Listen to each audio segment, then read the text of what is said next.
पण 2006 साली एक माळा भोईर नावाच्या एक व्यक्तीची हत्या झाली। तर त्याच्यानंतर 10 मे 2007 रोजी त्याच्यातला जो माळा भोईरच्या मर्डर मधला जो आरोपी होता त्याच्या ग्रामपंचायत ऑफिस मध्ये मीटिंग चालू असताना त्याचा मर्डर झाला। त्यावेळेला ग्रामपंचायत कार्यालयामध्ये ते ग्रामसेवक आणि ते कर्मचारी गावातले इथले सभासद लोक होते।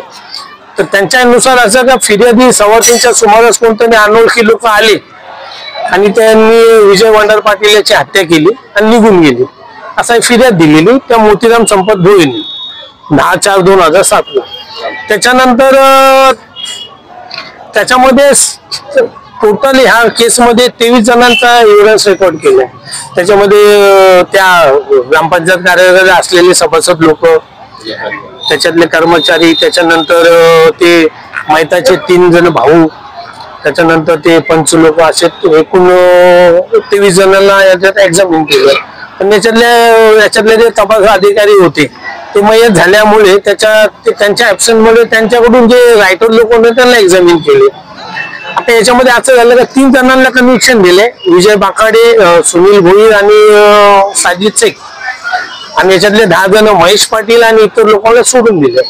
त्याच्यामध्ये महेश पाटील यांना ह्या खुनामध्ये असं बोललेलं की महेश पाटीलने त्या ठिकाणी होताना महेश पाटीलने जे फिर्यादी जे आहेत याच्यातले PW नंबर 789 म्हणजे कुणाल पाटील, प्रदीप गायकवाड आणि तो सुधीर पाटील ह्या लोकांना महेश पाटील लोकांनी थ्रेट केलं अशा महेश पाटील यांना रोज लिहिलेला। आणि त्यावेळेला महेश पाटील कोर्टामध्ये त्या स्पॉटवर हजर होता।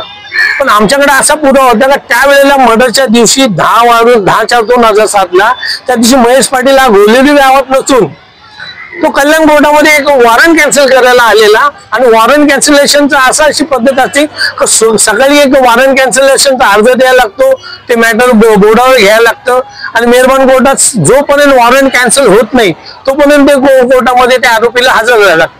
मग त्या दिवशी महेश पाटील कोर्टामध्ये हजर होता असा जो कागदपत्र पुरावा जे आम्ही कोर्टामध्ये दाखल केला त्याच्यामध्ये ती ॲलिबी प्रूव्ह झाली। आता मेहरबान कोर्टाने त्याच्यामध्ये ऑब्झर्वेशन मध्ये काय घेतलंय, का सोडलंय हे गुरुवारी कळलं। पण आज मी त्याला ह्या 3 आरोपींना कशासाठी शिक्षा दिली, कोणत्या कलमासाठी दिली हे आज मी तिला आपल्याला सांगता येईल।